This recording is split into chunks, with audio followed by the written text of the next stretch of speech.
Hello everyone, সবাই কেমন আছো? আমি অনেক ভালো আছি। আজ সৌমিস কিচেনে সবাইকে অনেক স্বাগত। আজকে আমার রেসিপি হলো বাসন্তী পোলাও।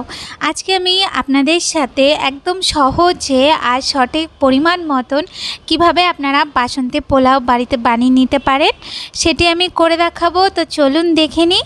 তো প্রথমে আমি এখানে নিয়ে নিয়েছি 500 গ্রামের মতন চাল। এরপর আমি চালটাকে ভালো করে একটু ধুয়ে নেব।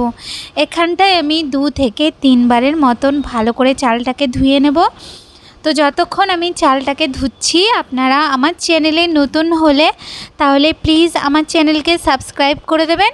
আর আমার রেসিপি আপনাদের ভালো লাগলে অবশ্যই লাইক, কমেন্ট আর শেয়ার করতে ভুলবেন না। তো এই যে দেখুন, আমার চালটা ধোয়া হয়ে গেছে আর আমি জলটাকে ভালো করে ঝরিয়ে নিয়েছি। এরপর আমি এরকম একটা বড় থালার মধ্যে এইভাবে চালটাকে একটু মেলে আমি চালটার থেকে জলটাকে একটু শুকিয়ে নেব। তো যতক্ষণ চালের জলটা শোকাচ্ছি ততক্ষণ আমি এখানে একটা প্যানের মধ্যে নিয়ে নিচ্ছি ঘি। আর ঘিটা যখন গরম হবে তখন আমি গ্যাসটাকে বন্ধ করে দেব। গ্যাসটাকে বন্ধ করে দিয়ে তারপরে আমি ওর মধ্যে দিয়ে দেব একটু হলুদটা দিয়ে তারপরে আমি ঘিটার মধ্যে ভালো করে গুলে নেব, তাহলে একটা সুন্দর কালার চলে আসবে।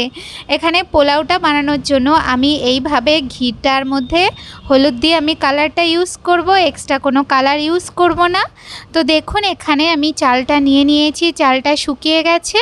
এরপর আমি ওর মধ্যে যে হলুদ দেওয়া ঘিটা ছিল সেটা আমি ওর মধ্যে দিয়ে আমি ভালো করে চালটাকে একটু মেখে নেব। তো এই যে দেখুন, আমার চালটা মাখা হয়ে গেছে। এরপরে আমি ওর মধ্যে দিয়ে দেব একটু আদা, আর এখানে আমি 2-3টের মতন কাঁচা লঙ্কাকে একসাথে পেস্ট করে নিয়েছি, সেটা আমি দিয়ে দিয়েছি। এরপরে আমি চালটার সাথে আবারও একটু এই আদাটাকে ভালো করে একটু মেখে নিতে হবে। তো এই যে দেখুন, এখানে আমার চালটাকে ভালো করে মাখা হয়ে গেছে। চালটা ভালো করে মাখা হয়ে গেলে এরপরে আমি চালটাকে 5 মিনিটের জন্য একটু রেখে দেব। 5 মিনিট পর আমি গ্যাসের উপরে বসিয়ে দেব। এখানে আমি একটা কড়াই বসিয়ে দিয়েছি। এরপর আমি ওর মধ্যে দিয়ে দিয়েছি একটু ঘি, আর আমি এখানে দিয়ে দিয়েছি একটু রিফাইন তেল। এখানে আমি ঘি আর রিফাইন তেল দুটো একসাথে ইউজ করছি, আপনারা পারলে শুধু ঘিতেও রান্নাটা করে নিতে পারেন।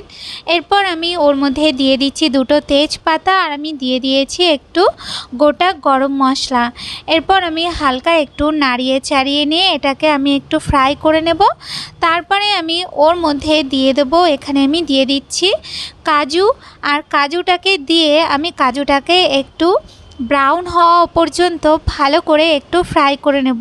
আচ্ছা, এই সময় কিন্তু আমি গ্যাসটাকে একদম কম করে রাখবো।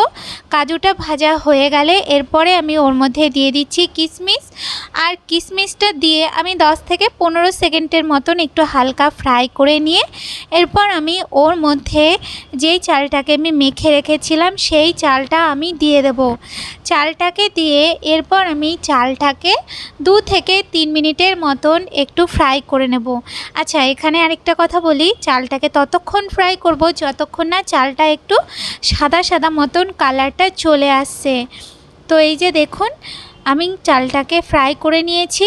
চালটা যখন ফ্রাই করা হয়ে যাবে এরপর আমি ওর মধ্যে দিয়ে দেব জল। আচ্ছা, এখানেই হলো মেন ব্যাপার। এখানে আমি 500 চাল নিয়েছি, আর আমি আপনাদের দেখিয়েছি যে 2টো বাটিতে করে আমি চাল দিয়েছি। তো একটা বাটি চাল মানে একটা বাটি চালের সাথে 2 বাটি জল যাবে।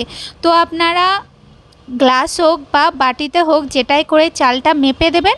তো প্রত্যেকটা বাটি কিংবা গ্লাসের হিসাবে 2 গ্লাস করে জল যাবে। তো এখানে আমি 4 বাটি জল দিয়ে দিয়েছি। 4 বাটি জল দিয়ে এরপর আমি একটু নাড়িয়ে চাড়িয়ে দিয়ে এরপর আমি ওর মধ্যে দিয়ে দিচ্ছি, এখানে আমি দিয়ে দিচ্ছি গুঁড়ো গরম মশলা। এরপর আমি ওর মধ্যে দিয়ে দেব পরিমাণ মতন একটু লবণটা দিয়ে তারপরে আমি দিয়ে দিচ্ছি এখানে চিনি। আর এখানে আপনারা কম বেশি যেমন চিনি মানে মিষ্টি খেতে পছন্দ করবেন সেই বুঝে চিনিটা দিয়ে দেবেন। এরপর আমি একটু নাড়াচাড়া করে নিয়ে তারপরে আমি ওর মধ্যে 4-5টার মতন একটু কাঁচা লঙ্কা দিয়ে দেবো। কাঁচা লঙ্কাটা দিয়ে এরপর আমি ঢাকা দিয়ে 10 মিনিটের মতন আমি একটু দম দিয়ে নেব। আর এই সময় কিন্তু আমি গ্যাসটাকে কম করে রাখবো। আচ্ছা, এখানে 4 থেকে 5 মিনিট পর আমি হালকা একটু নাড়িয়ে দেব। তার কারণ হলো দেখতেই পাচ্ছেন যে চারপাশে মশলাগুলো চলে এসছে। তো এইভাবে হালকা একটু নাড়িয়ে দিয়ে তারপরে আমি ঢাকা দিয়ে আর একটু সময় আমি কুক করে নেব। তো 10 মিনিট যখন হয়ে যাবে তখন আমি ঢাকনাটাকে উঠিয়ে দেব। তো এই যে দেখুন আমাদের বাসন্তী পোলাও একদম রেডি হয়ে গেছে। তো এই যে দেখুন আমি হালকা করে একটু নাড়িয়ে আপনাদের দেখাচ্ছি। তো দেখতেই পাচ্ছেন যে পোলাওটা কতটা ঝরঝরে হয়েছে, আর ঠান্ডা হয়ে গেলে আরেকটু ঝরঝরে হয়ে যাবে। তো আশা করছি আপনাদের আমার আজকের এই রেসিপিটা বুঝতে কোনো অসুবিধা হয়নি। আপনারা খুব সহজেই কোনো স্পেশাল দিনে এইভাবে বাসন্তী পোলাও বানিয়ে নিতে পারেন। আর এই পোলাওয়ের সাথে খাওয়ার জন্য মটন কষার রেসিপি আমি আগেই আমার চ্যানেলে দিয়ে দিয়েছি, আমি সেটার লিংক আপনাদের দিয়ে দেবো, আপনারা প্লিজ দেখে নেবেন। রেসিপিটা ভালো লাগলে অবশ্যই লাইক কমেন্ট আর শেয়ার করতে ভুলবেন না। ভালো থাকবেন, দেখা হচ্ছে নতুন রেসিপির সাথে। ধন্যবাদ।